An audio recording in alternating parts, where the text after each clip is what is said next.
আসসালামু আলাইকুম, welcome to my YouTube and Facebook page bro hello Bangladesh. নতুন আরেকটি ভিডিও নিয়ে আপনাদের মাঝে চলে আসলাম। আজকের যে ভিডিওটা, এটা একটা সুন্দর জায়গা ছিল। একটা জায়গায় একত্রিত হবার পর আমরা সবাই মিলে সেই অনাকাঙ্ক্ষিত জায়গার উদ্দেশ্যে রওনা দিই।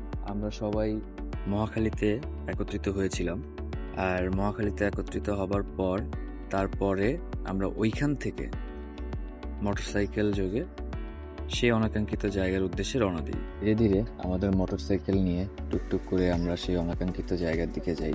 মহাখালী থেকে প্রথমেই ছিল বনানী, এরপর গুলশান, তারপর সেই অনাকাঙ্ক্ষিত জায়গা। হয়তোবা বুঝতে পারবেন এটা কোথায়। ভিডিওটা পুরোপুরি দেখলে আপনারা নিশ্চিত হতে পারবেন যে জায়গাটা কোথায়।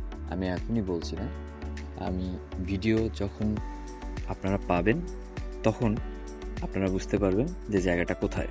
ধীরে ধীরে মোটরসাইকেল নিয়ে আমরা আগাতে থাকি। এরপরে আমাদের পাশ দিয়ে সে অনাকাঙ্ক্ষিত রোডের মধ্যে আমরা প্রবেশ করে ফেলি। তারপর ছোট গলির রাস্তা দিয়ে সামনের দিকে এগোতে থাকি। সামনে একটা প্রাইভেট কার পড়ে যায়, এটা রং সাইড দিয়ে আসছিল। আর এরপরেই আমরা ওটাকে পাশ কাটিয়ে সামনের দিকে এগোতে থাকি।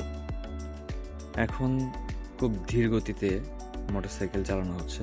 বর্তমানে বনানী রোডে আছি।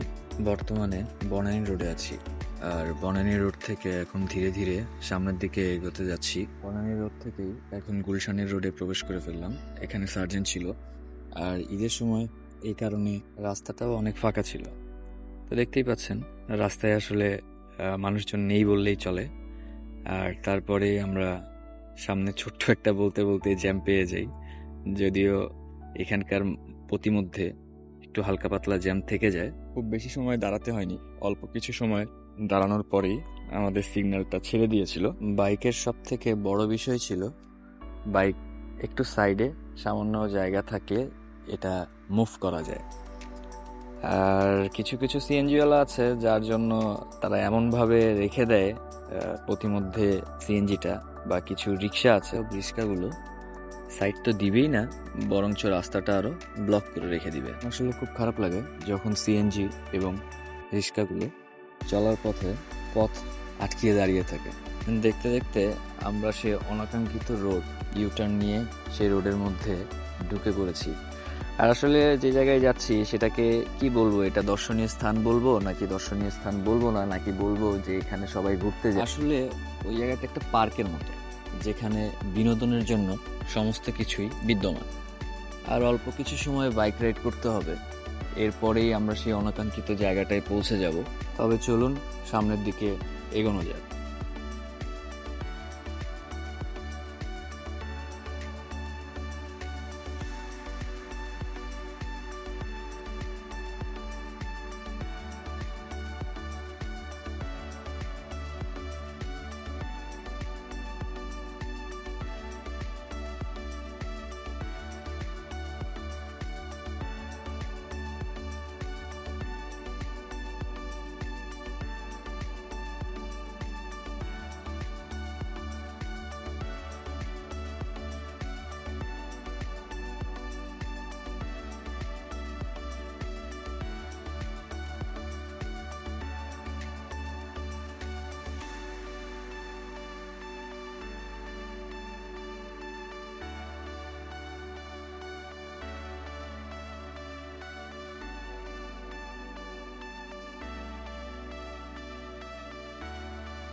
বলতে বলতে সেই জায়গাটায় চলে এসেছি যেখানে এখন আমরা যাচ্ছিলাম।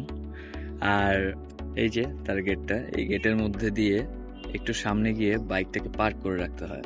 আর ওনাদের পার্কিংটা একটু ভিতরে, যেখানে বাইকটা সেফটি মতো লক করে দেন পার্কিংয়ে রাখতে হয়। এই যে আমাদের বাইকটা এখানে পার্কিং করলাম। অন্যান্য বাইকগুলো আমাদের পাশাপাশিভাবে রেখে দেওয়া হয়েছে। এখন সবার মনে একটু বিনোদন জাগ্রত হয়েছে, কারণ সবাই উৎফুল্লভাবে ভেতরের দিকে যাচ্ছে হেলমেট হাতে এবং চোখে সানগ্লাস পরিহিত রেখে এখন সেই পার্কের মধ্যে যাচ্ছে। এটা ছিল পার্কের দ্বিতীয় প্রবেশপথ, কারণ প্রথম প্রবেশপথটা মেন রোডের পাশে রয়েছে। আর আমরা যেহেতু বাইক পার্কিং করেছি সেহেতু আমরা দ্বিতীয় এন্ট্রান্স যেটা মানে দ্বিতীয় প্রবেশপথ সেটার মধ্যে দিয়ে আমরা প্রবেশ করলাম। এখানে আসলে কোনো টিকিট লাগে না। আপনি ঘুরতে গেলে বা বিনোদন যদি নিতে চান ঢাকা শহরের মধ্যে আশেপাশেই, তাহলে এই জায়গায় যেতে পারেন। আপনারা কি গেস করতে পেরেছেন আসলে এটা কোন জায়গা? যাক, যদি না গেস করতে পারেন তাহলে আমি বলে দিচ্ছি, এটা 100 ফিট রোডের শেষ মাথায় একটি পার্ক হয়েছে। সেই পার্কটা যেখানে বিনোদন পাওয়া যায়, দেওয়া যায়, নেওয়া যায়, সবগুলোই।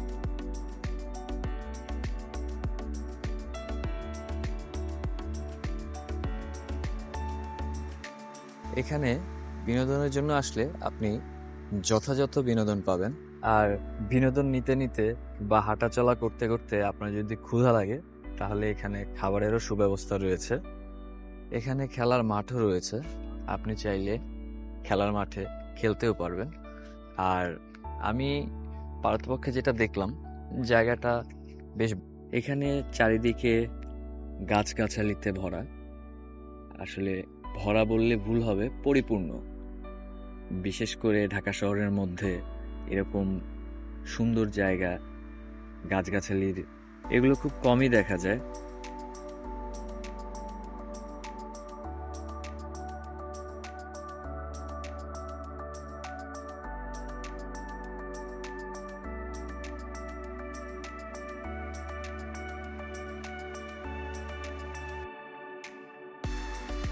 পাশেই সেই পুরনো দিনের বন্দুক দিয়ে বেলুন ফুটানো, এটা দেখে অনেক ভালো লাগলো। কারণ ছোটবেলায় আসলে এগুলো অনেক দেখেছি, কিন্তু বড়বেলায় এসে আমার মনে হচ্ছে এগুলো বিলুপ্তির পথে।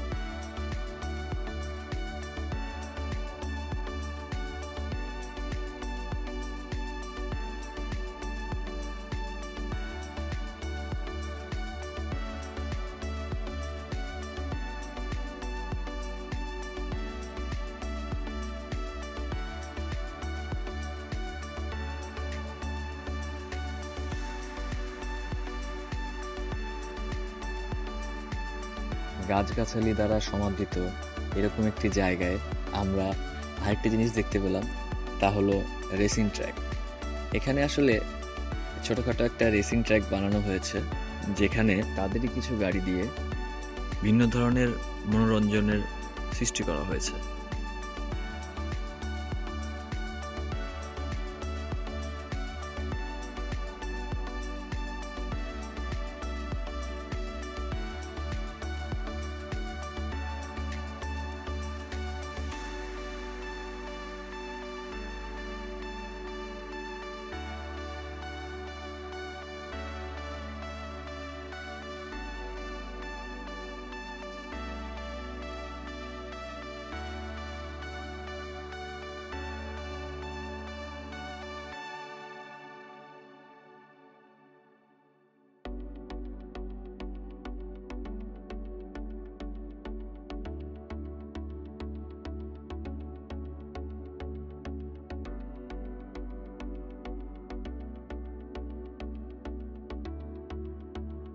আমি শুরুতেই বলেছিলাম এখানে আপনি চাইলে খেলাধুলাও করতে পারবেন। যেমন এখানে হ্যান্ডবল, বাস্কেটবল, ক্রিকেট, ফুটবল, এগুলোর জন্য আলাদা আলাদাভাবে খেলার মাঠ তৈরি করা আছে।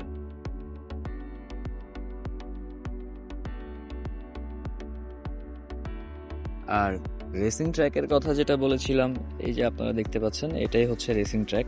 আর এখানে যে গাড়িগুলো রয়েছে, এই গাড়িগুলো দিয়েই মূলত তারা রেস করে থাকে, আর এগুলো তাদের নিজস্ব গাড়ি।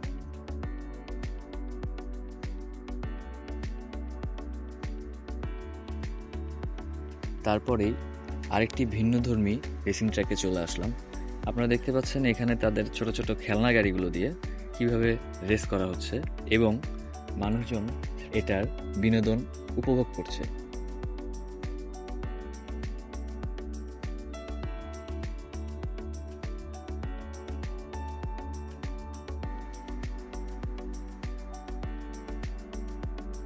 আপনি চাইলে ভিন্নধর্মী আরেকটি বিনোদন উপভোগ করতে পারেন, তা হলো আপনার পছন্দের যে কোনো বোলারকে সিলেক্ট করে সেখানে তার দ্বারা আপনি ক্রিকেট খেলতে পারবেন।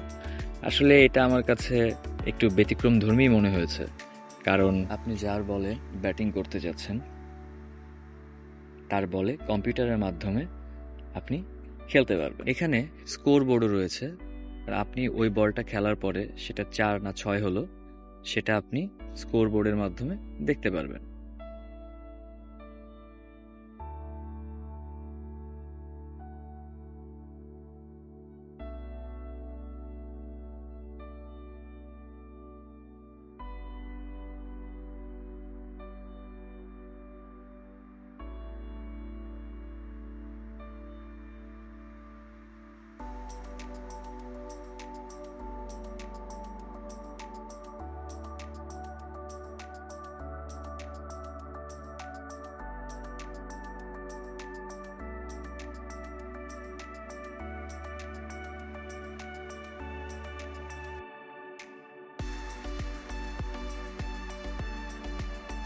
দেখতে দেখতে বাসায় ফেরার পালা চলে এসেছে।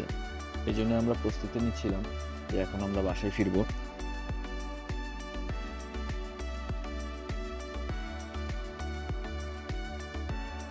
আবার সময় একটা ঐতিহ্যবাহী জিনিস দেখলাম, যেটা আপনাদের মাঝে শেয়ার না করলেই নয়, সেটা হলো বায়োস্কোপ। এই বায়োস্কোপটাও আসলে ইদানিং বিলুপ্তির পথে।